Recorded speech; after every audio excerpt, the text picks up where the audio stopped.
Someone told me getting real about topics like this would hurt my channel, and I don't really understand why. Is it really controversial to say that I don't like how biased games media is today? This is a serious problem that few are talking about and maybe wanting to talk about. Recently though, Colin Moriarty, former IGN editor, one of the founders of Kinda Funny Games before he left, I believe it was a year or two ago, presented an amazing video on the current state of games media, and it really is just phenomenal work.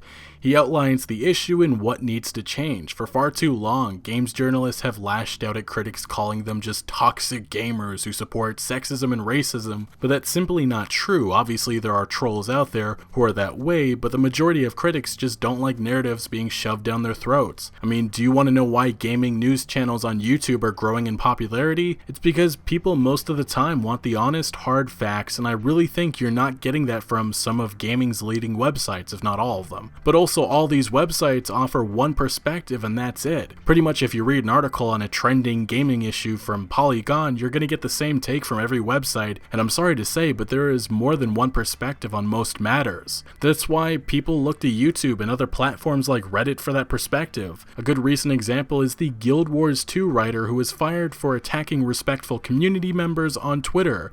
This writer made some nasty and rude remarks which the employer was not happy about, leading to them terminating the writer's employment. This writer was Jessica Price, a well-known advocate for inclusivity and diversity in the gaming industry. Soon after her firing, the games media came to her defense, painting her as a victim when that simply wasn't true. Many websites from Kotaku to Polygon to Rock Paper Shotgun to The Verge would attack the employer ArenaNet for firing Jessica Price. Within each of these websites' articles, they would use her defense that this was all just happening because she's a woman, and they would state that the Reddit hate mob was responsible for Price's termination. But the truth is, that's not true. And while I don't think Price should have been fired, this was her employer's decision. They didn't want to be associated with a developer who is pretty much toxic. Now, this one-sided reporting is the problem because if you head to YouTube, you thankfully get the differing perspective from channels that include Layman Gaming, Young Yeah, myself, and a few others. Oh, also, since I covered that Guild Wars 2 story, Jessica Price still doesn't understand what she did was wrong, and I still have not heard an apology to the people that she attacked. Returning to Twitter a few days ago, she wrote, "Alright, where was I? Oh right, staring in disgust at an industry that values a handful of trolls and neo-Nazis and a bunch of bots more than their female talent. We can thank all these amazing gaming websites for only giving this toxic developer more power, which is problematic." But moving on, let's discuss these Danny O'Dwyer tweets. If you're unaware, Danny does some incredible gaming documentaries, with his most recent ones being on Fallout 76 and the history of Bethesda. Really something everybody should watch. So while I love his work, I really do not like his opinion on the current state of games media. Recently, he took to Twitter boldly claiming the narrative that the games media is a clique of self-serving liberal-minded gatekeepers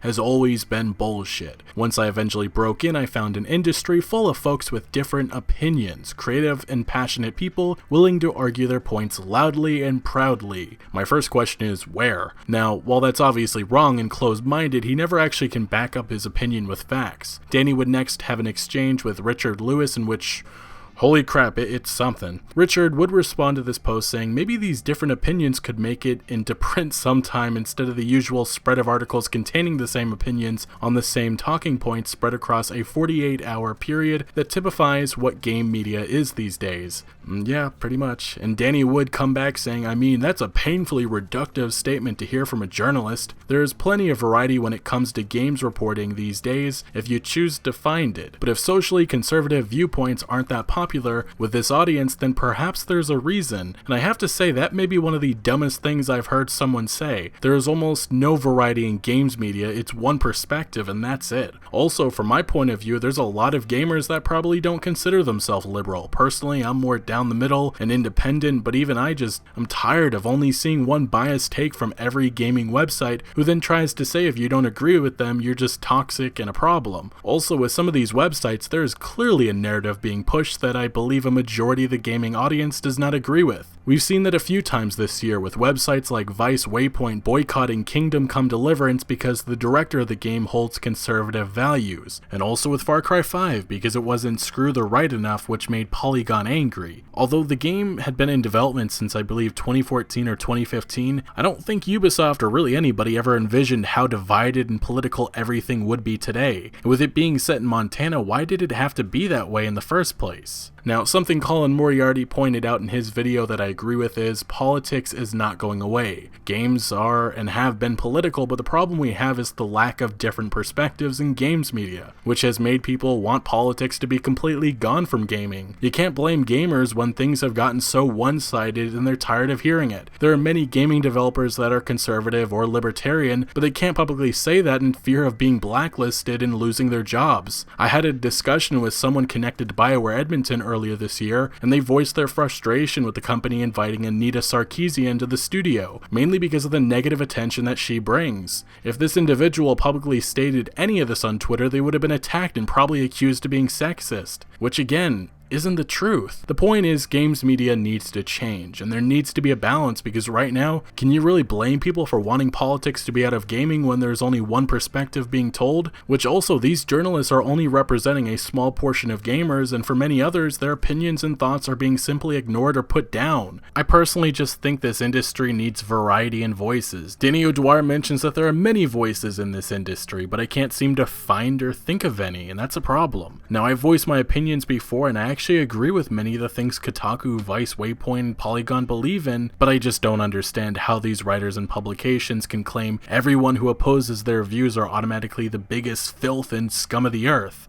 Now, maybe they don't believe that, but when I read their articles, that certainly is what it seems like. If an individual or a developer does or says anything that is against, let's say, Polygon's beliefs, what follows is hit piece articles and angry tweets. Painting an audience of gamers that don't agree with you as just toxic does not make sense to me, and it's not right. Things need to change, and the only way I see that is different voices and maybe new gaming websites. Anyway, what is your opinion on games media? Let me know your thoughts in the comment section below. But thank you for watching. Make sure to leave a like if you did enjoy this video or found any informative value, and consider subscribing for maybe more content like this, and I'll see you later.